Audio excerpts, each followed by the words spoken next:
Números capítulo 10, versículo 11. Quem encontrou, diga glória a Deus.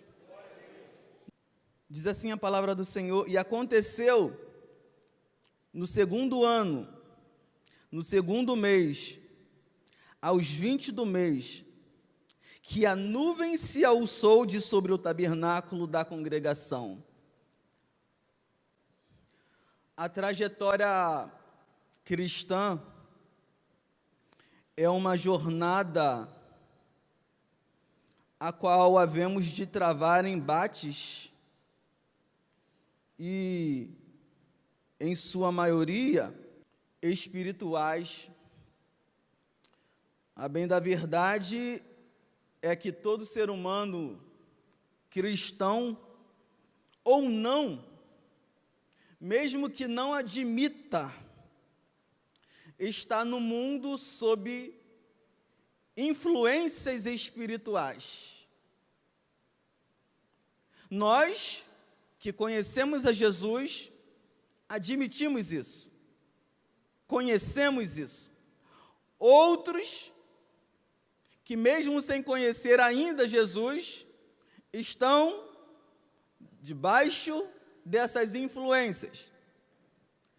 Quando nos conscientizamos dessa verdade, nós já acordamos diferentes.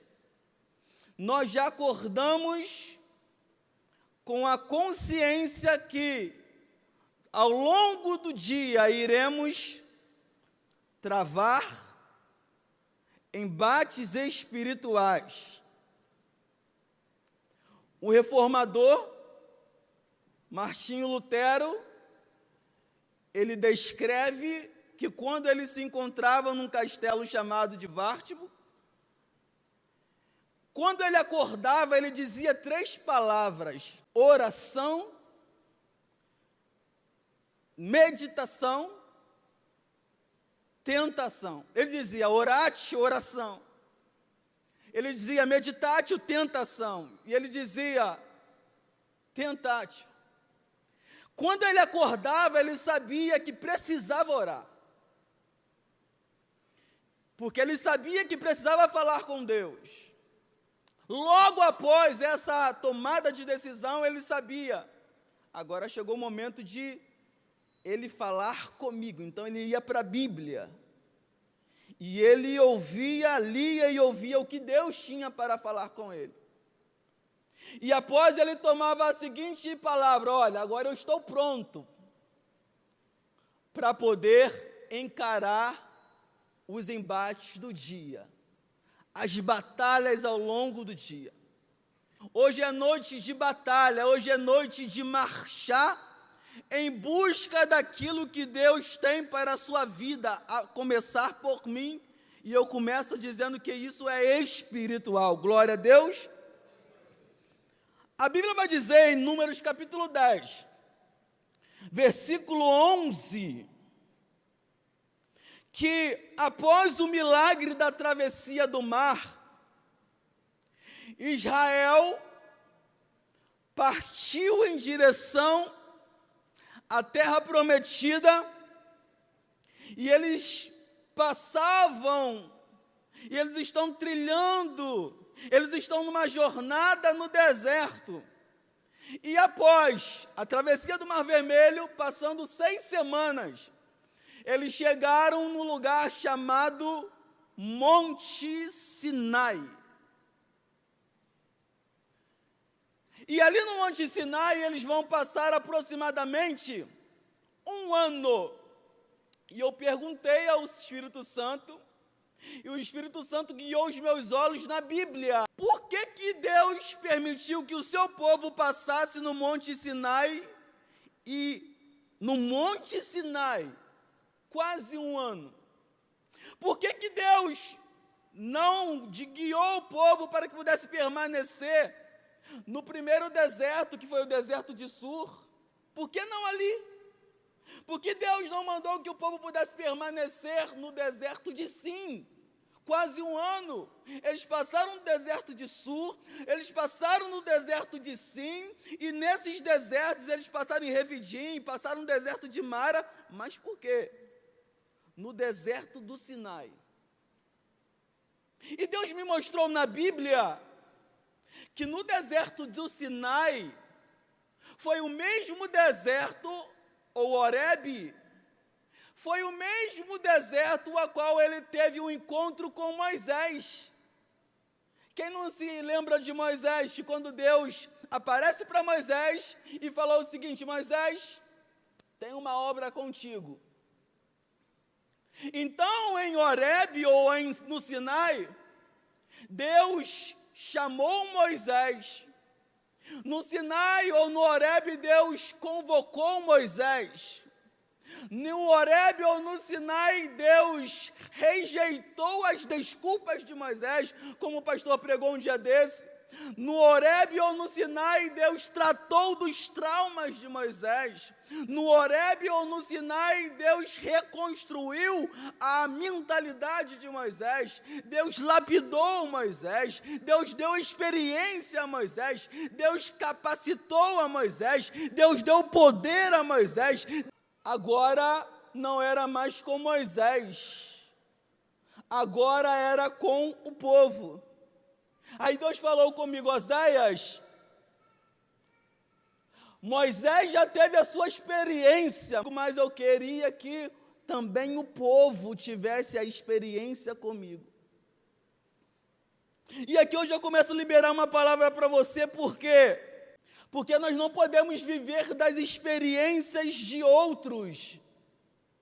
Deus não quer apenas que nós venhamos a falar, dizer as experiências de Moisés. Deus não quer apenas que nós venhamos a relatar as experiências de Abraão. Esses homens, essas mulheres tiveram experiências com Deus. Martinho Lutero teve a sua experiência com Deus. O apóstolo Paulo teve a sua experiência com Deus. Daniel Berg, Gunnar Vrigg, através do movimento pentecostal, tiveram a sua experiência com Deus. A Frida Vrigg teve a sua experiência com Deus. E eu e você também precisamos ter a nossa experiência com Deus. Então Deus guiou o povo no Sinai. E a Bíblia vai dizer, o 2, por gentileza, que eles vão partir no segundo ano. Deus guiou o povo chegou no deserto do Sinai, permaneceu ali quase um ano. No segundo ano, o povo vai partir. Mas o interessante, igreja, que eles chegaram em um ano e só vão partir no outro ano. Eles chegam, a Bíblia vai dizer em Êxodo, no capítulo 19, versículo 1, que eles chegaram 3 meses depois de saírem do Egito. Chegaram no 3º mês. Só que eles só vão partir no outro ano. E alguém pode se perguntar: ué, o tempo está passando, quase um ano, por que não um dia? Por que não uma semana? Presbítero Rafael, por que não um mês? Por que não apenas 2 meses? Por que um ano? O tempo está passando e alguém pode estar dizendo: a idade está chegando. O tempo está passando e alguém pode dizer: mas até agora eu só vejo cursos. Até agora eu só vejo investimento. Até agora eu só vejo lágrimas. Até agora só está servindo os outros, mas não conseguiu ainda vivenciar a própria realização daquilo que um dia se projetou. E o tempo está passando, mas que talvez alguns não entendem, não compreendem que o tempo é necessário, porque no tempo Deus capacita, no tempo Deus molda, no tempo Deus transforma, no tempo Deus lapida, no tempo Deus aperfeiçoa, no tempo Deus aprimora, unge e envia. para que você viva aquilo que Ele projetou para você. A partida é necessária. Consegue projetar? A partida é necessária. E os filhos de Israel partiram. Só que acontece que eles só partiram a partir de um movimento. Quando que eles partiram? Quando a nuvem se ergueu de sobre o tabernáculo. Acampados quase um ano, pastor Adriano. Parados quase um ano apenas no local. Não é partir por partir. Não é fazer por fazer. Existem coisas que não há necessidade que o Espírito Santo nos fale, te fale. Porque a Bíblia já nos fala. Porque nós já ouvimos pregações, exemplos. Não há necessidade que o Espírito Santo fale aos seus ouvidos. Oséias, faça a compra. Você olha para a despensa e sabe que as coisas estão acabando. Então você sabe que é hora de fazer compra. Não precisa que o Espírito Santo fale, eis meu servo, faça a compra. Não há necessidade que o Espírito Santo fale o seguinte, olha, ame a sua esposa como Jesus amou a sua igreja. Não há necessidade disso. Você sabe que você precisa amar a sua esposa. Não há necessidade que o Espírito Santo fale o seguinte, olha, seja fiel. Você sabe que você precisa ser fiel. Não há necessidade, a não ser que esteja com a mente cauterizada, que o Espírito Santo fale o seguinte, olha, seja dizimista. Você sabe que a Bíblia já nos manda ser dizimista. Mas aqui não. A nuvem aqui, quando ela se ergue, Deus está mandando uma resposta para a nação. Quando a nuvem se ergue, ela sai do local onde ela se encontrava, Deus estava dizendo, olha, vocês não são qualquer um. Vocês têm um comando, vocês têm um Senhor, vocês têm uma direção. Até agora vocês ficaram parados, mas chegou o momento de partir. Quando? Quando a nuvem... Aleluia, Shekantarabás. Quando saber que o tempo é chegado, quando a nuvem se levanta. Você nunca ouviu sobre Davi, segundo o livro de Samuel, quando ele vai consultar? Isso me traz impacto. Olha o que Davi vai dizer. Olha a atitude de Davi. E Davi consultou o Senhor, dizendo, subirei contra os filisteus? Entregar-mos-ás nas minhas mãos? E disse o Senhor a Davi, sobe. Sim, Senhor, eu devo fazer isso? É da tua vontade? Eu vou ser bem sucedido naquilo que eu vou fazer? Deus vai dizendo, sim, sobe. Quem nunca leu a respeito de Elias, 1 Reis capítulo 17, quando Deus fala para o profeta, levanta-te e vai a Sarepta. Que precisão, que intimidade. Levanta-te, vai, e Deus fala um lugar, a Sarepta. Atos capítulo 9, versículo 11, esse me deixa quase desnorteado, porque o nome desse discípulo aqui é Ananias. Atos capítulo 9, versículo 11, olha a sensibilidade que esse homem tem com Deus. E disse-lhe o Senhor, levanta-te, Deus fala o nome da rua, vai à rua, Deus fala o nome da rua. Qual é o nome da rua? Direita, e pergunta em casa de Judas, por um homem do local onde esse homem residia. Tarso, chamado Saulo. O que ele está fazendo? Está orando. Olha o nível da intimidade desse discípulo com Jesus. Quando é o momento de partir, o momento que você estiver sensível à voz do Espírito Santo e você entender que não é coisa da sua mente, é coisa do Espírito Santo. Um jovem, servo de Deus, missionário, já contei isso aqui uma outra vez. E Deus falou o seguinte: olha, vá na cidade tal, bate ali na porta, porque lá eu tenho preparado uma varoa para você. E Deus falou o seguinte: olha, vai. Aquele jovem obediente chegou e bateu. Moço, Deus me mandou aqui. E ele falou que aqui ele tinha preparado uma jovem, a qual daqui a um tempo eu vou me casar. Qual o nome da menina que Deus falou? Fulano de tal. Não, está errado. Não é aqui. Não, Deus falou que é aqui. Não, não é aqui, meu jovem, pode ir embora. Não, moço, Deus me falou que é aqui. Você está insistindo? Vou te mostrar a jovem, não que isso seja algum demérito não, tá? Mas entenda, o pai da menina foi e pegou e trouxe. Quando ele trouxe a jovem, ele a trouxe em uma cadeira de roda. E o pai falou assim: então está aqui, essa jovem que você vai se casar.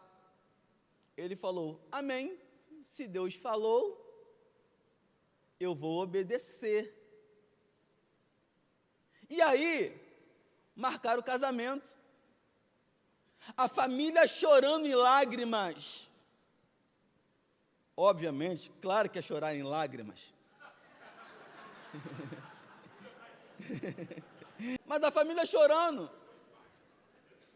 A família feliz da vida. Ela vai se casar. E tocou-se a marcha nupcial. E tocou-se a marcha, e a menina jovem foi entrando, sendo empurrada, e aquele jovem na beira do altar, lá na frente, muito feliz e chorando. Meu amigo, quando aquela menina foi sendo conduzida perante o altar, a igreja começou a glorificar, porque aquele jovem obedeceu. E pela obediência dele, à medida que a menina fora sendo conduzida para o noivo, ela começou a levantar, os ossos começaram a estalar, e ela se pôs de pé e com as próprias pernas foi ao encontro do noivo. Sabe por quê? Obediência. Sensibilidade à voz do Espírito. Então, aquele era o momento de partir, quando a nuvem se alçou. É interessante que essa mesma nuvem que está agora levantando para poder conduzir o povo, é a mesma nuvem que conduzia o povo numa coluna de nuvem durante o dia e numa coluna de fogo à noite, a mesma nuvem. Êxodo capítulo 13, versículo 21. E o Senhor ia, pode me ajudar? E o Senhor ia adiante deles de dia numa.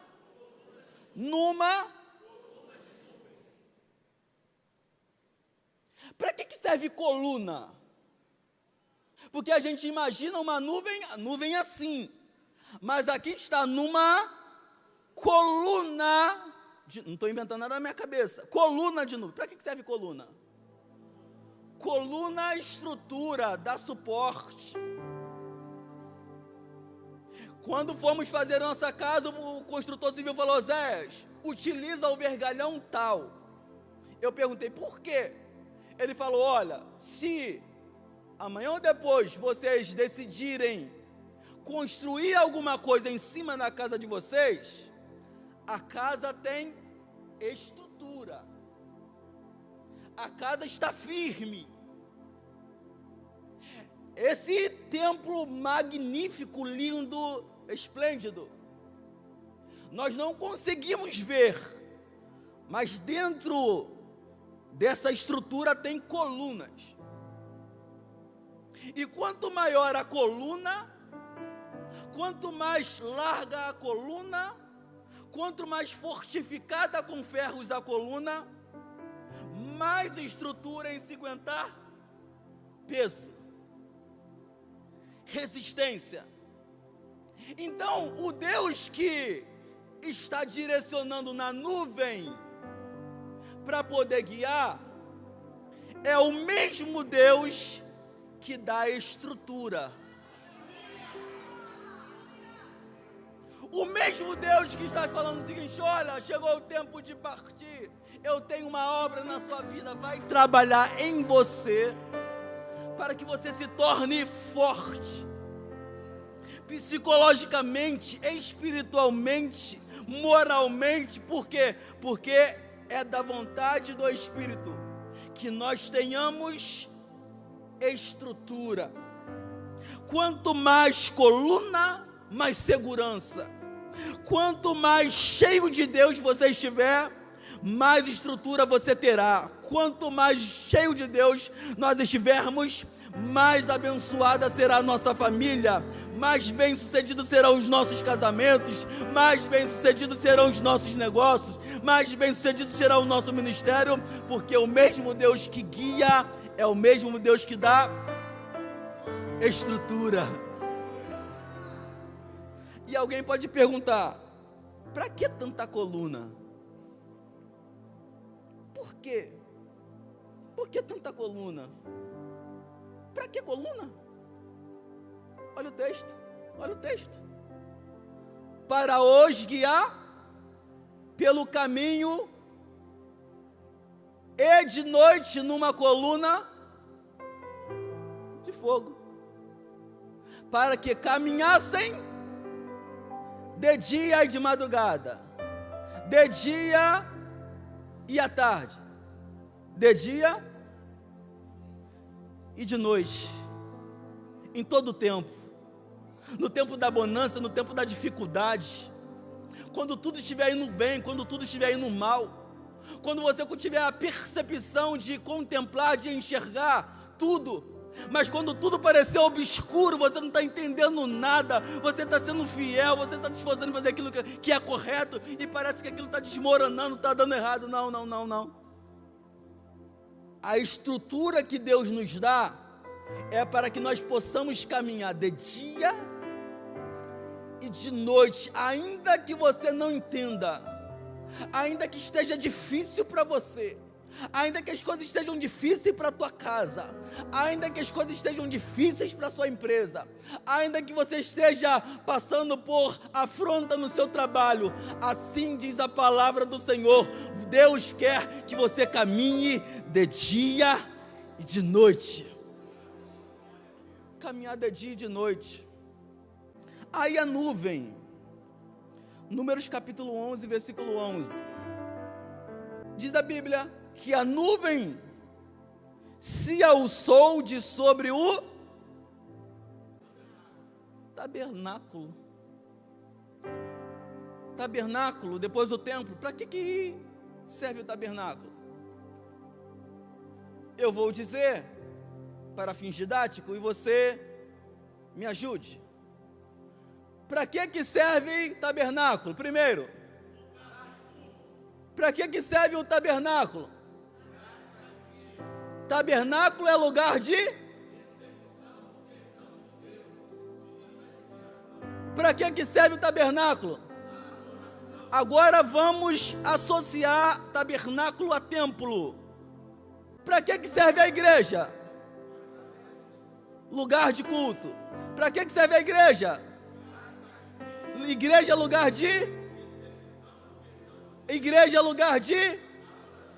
A nuvem, ela não se alçou ao léu, ela não se levantou ao esmo, ela tinha um local, ela tinha um endereço. Aquele endereço todo mundo sabia onde era. Era onde? No deserto, onde tinha povo, mais de 1 milhão de pessoas, mas ela estava ali, em cima do tabernáculo. Sabe o que isso quer dizer? Que a igreja, o povo de Deus, é dinâmica. Pastor Zé, me explica isso melhor. A gente vem para o culto como hoje, a gente adora, a gente oferece sacrifício de louvor, a gente confessa pecado, a gente é restaurado, a gente experimenta o mover da nuvem, da presença de Deus. Mas daqui a pouco, às 20 horas, 21h10 ou 15, vai acabar o culto. Vai acabar o culto aqui. Vai acabar a reunião aqui. Quando a nuvem se levantou de cima do tabernáculo, o povo entendeu, chegou a hora, vamos desmontar tudo. Pega o altar, coloca debaixo de um lençol. Pega a bacia, envolva num cobertor. Pega o altar do sacrifício, envolva. Pega a arca da aliança, desmontava um tabernáculo. E agora o povo vai se levantar, porque a nuvem está se movendo. Daqui a pouco vai terminar o culto aqui, mas o culto não vai acabar. Sabe por quê? Porque o culto continua. A igreja, ela é dinâmica. Como, pastor? Daqui a pouco você vai estar indo para casa. Senhor, que culto foi aquele?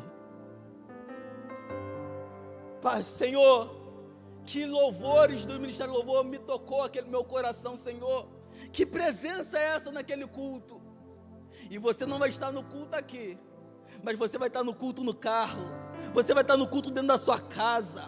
Amanhã você vai estar dentro do ônibus, no culto, cultuando.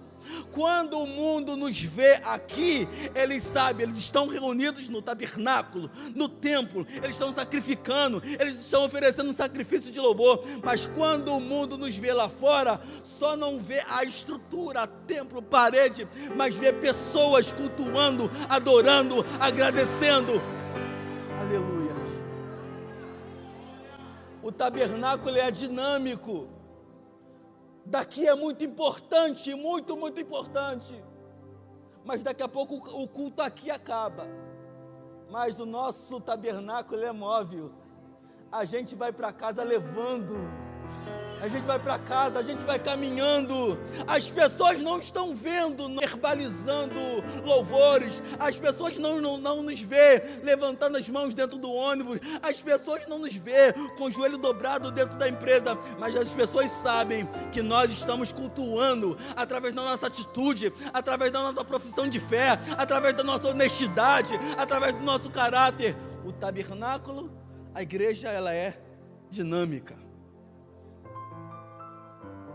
E aí eles vão partir. Só que eles não vão partir de qualquer forma. Eles estavam organizados. Como que eles partiram? Vamos lá. Eram 4 acampamentos. Cada acampamento, 3 tribos. 3 mais 3, 6. 3 mais 6, 9.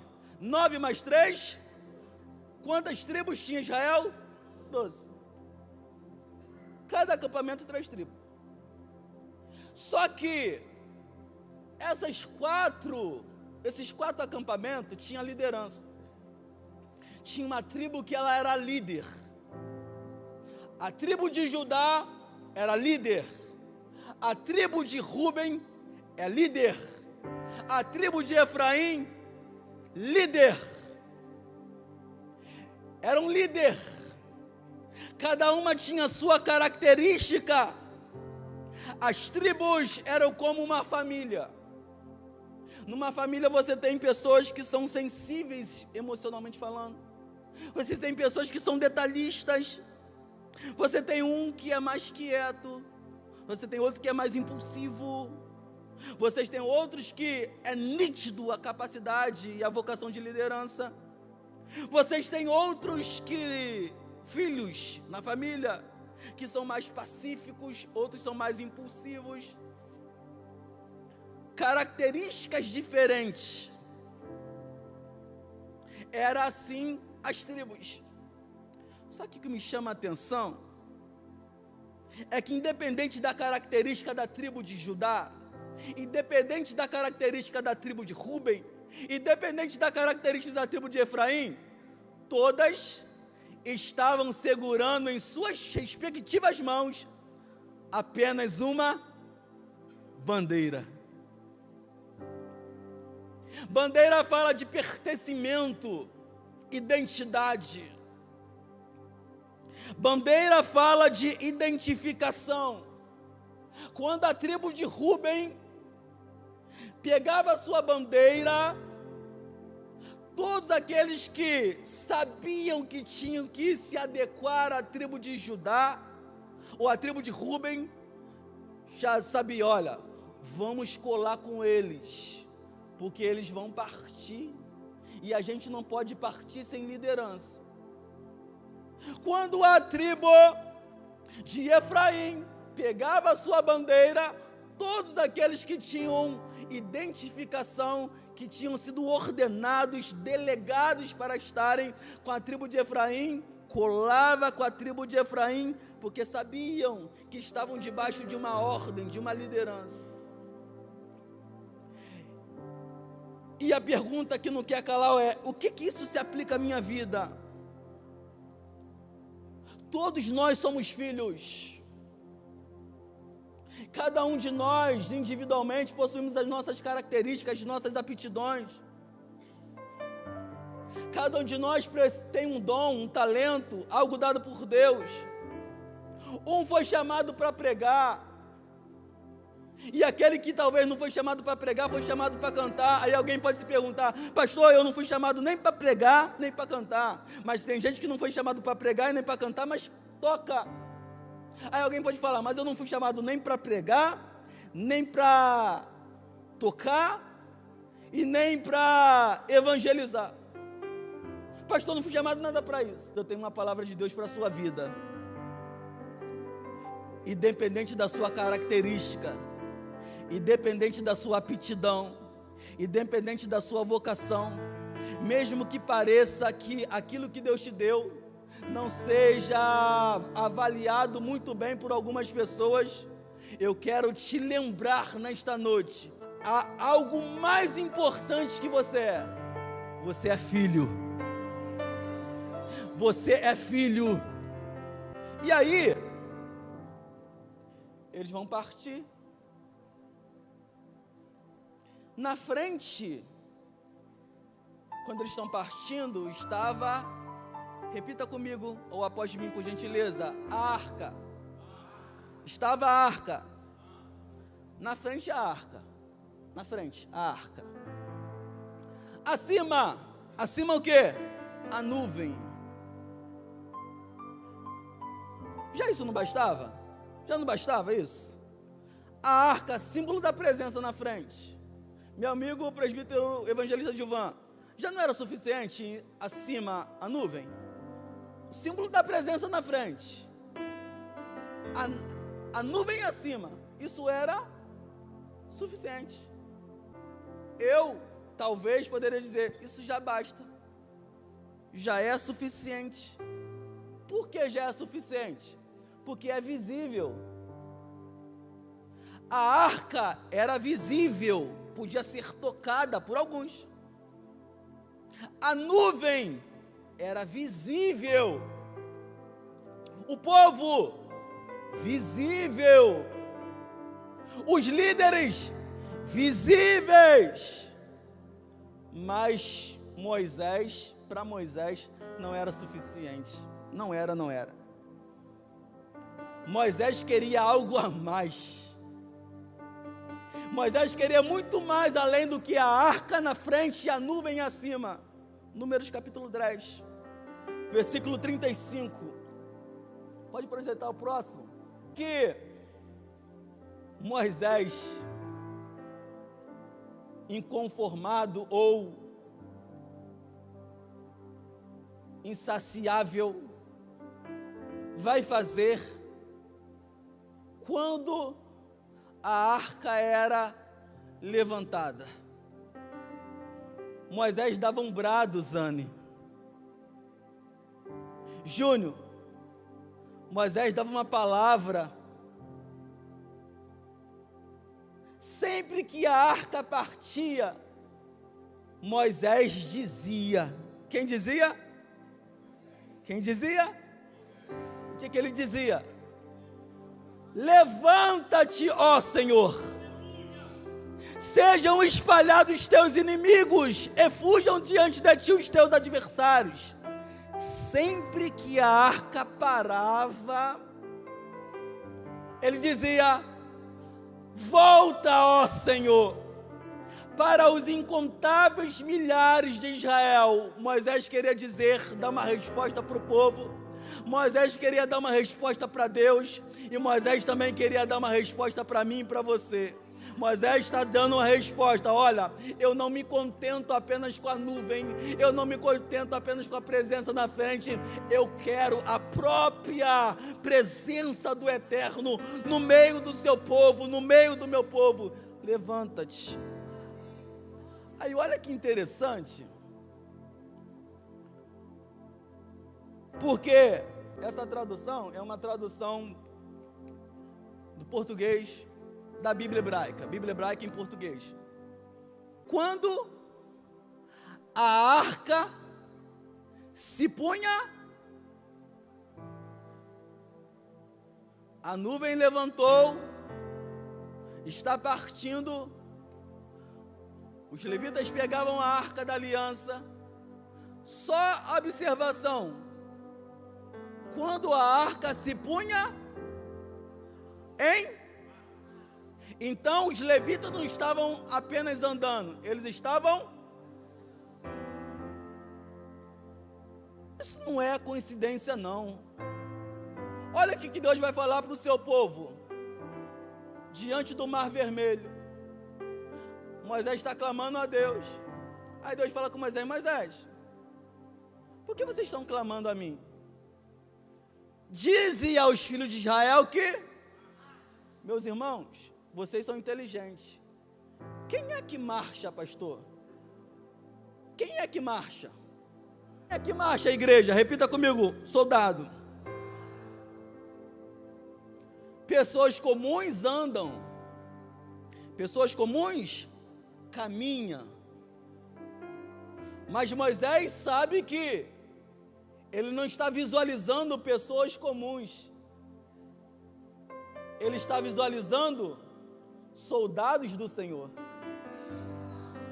E se há soldados do Senhor que estão marchando, só existe marcha se houver um comando. Estou errado? Só existe. Você não vê nenhum militar adentrando um quartel, independente das forças. Ele chegou de carro lá, ou de moto, de bicicleta, e está entrando no quartel, assim. Você vê alguém entrando assim, marchando no quartel? Não. Mas em algum momento lá dentro, ele recebe um comando. E quando esse comando ordinário, é assim? Começa-se a marcha. Então Moisés está dizendo: olha, se vocês não pegarem isso, eu paro. Olha, vocês não são pessoas comuns. Nós não somos pessoas comuns. Nós não somos um exército fraco, não. Nós estamos diante de uma guerra. E eu quero mandar uma resposta para vocês. Vamos marchar. Sabe por quê? Porque há um comandante na frente desse exército.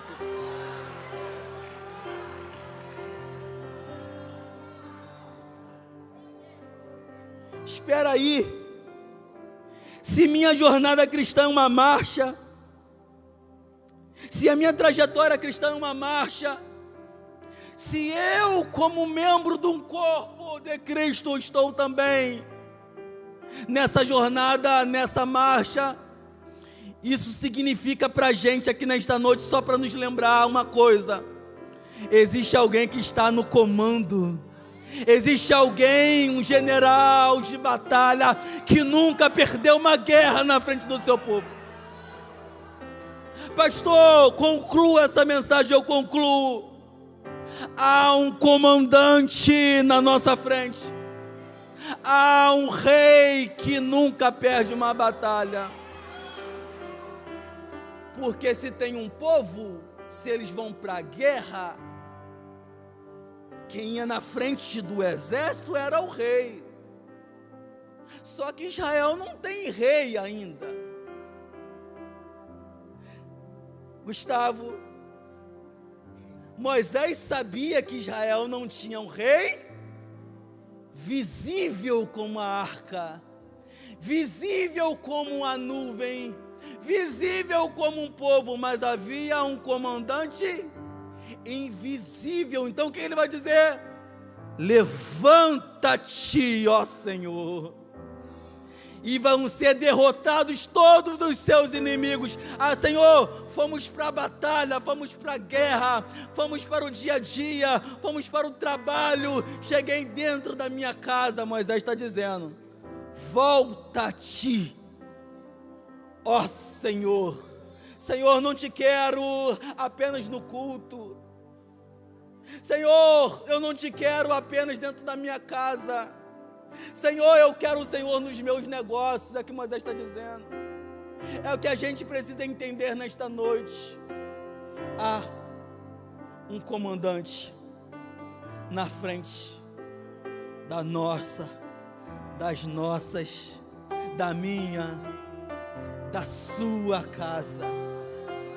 Você pode não estar vendo, mas todos os dias quando você acorda, prepara a sua marmita. Todo dia quando você acorda, pega a sua roupa de trabalho. Todo dia quando você acorda, pega o seu Rio Card. Todos os dias quando você levanta para poder lavar a louça, para poder arrumar a casa, para poder resolver alguma coisa na justiça, a Bíblia está dizendo: você não vai sozinho. Você não vai para essa marcha sozinho. Você não vai para essa batalha sozinho. O que vai? Vai um comandante. Vai um comandante. Vai um comandante. Vai um comandante na frente da batalha. E cabe aqui, eu já finalizo, uma determinada irmã. Uma determinada irmã, uma causa na justiça, já contei isso aqui também. E ela orava, seu marido era militar, havia falecido, ela tinha uma causa na justiça, e ela, sensível à voz de Deus, ela ouviu: minha serva, levanta, porque é hoje o dia da sua vitória. Foi para a audiência, e à medida que ela foi adentrando no quartel, os soldados, sargentos, cabos, suboficiais, estão prestando continência em direção a ela. Prestando continência em direção a ela, e ela, sem entender nada, continuou adentrando no quartel. Naquele dia, o juiz decretou, o militar decretou causa ganha para ela. Quando ela está retornando, alguém inquieto: senhora, por gentileza, por favor, o Ministério de Louvor pode se aproximar, por gentileza? Por favor, fala para a gente de qual quartel, de qual comando é aquele general que entrou com a senhora agora há pouco. Ela estava entrando, pastor. Ela não via, mas Deus permitiu que as pessoas vissem. ela estava entrando numa marcha, ela estava entrando para poder resolver um problema, mas ao lado dela tinha um general de batalha que nunca perdeu a minha e não vai perder a sua guerra. Não perdeu a dela e não vai perder da sua casa. Não perdeu a dela e não vai perder da sua família. Não perdeu a dela e não vai perder da ADEC.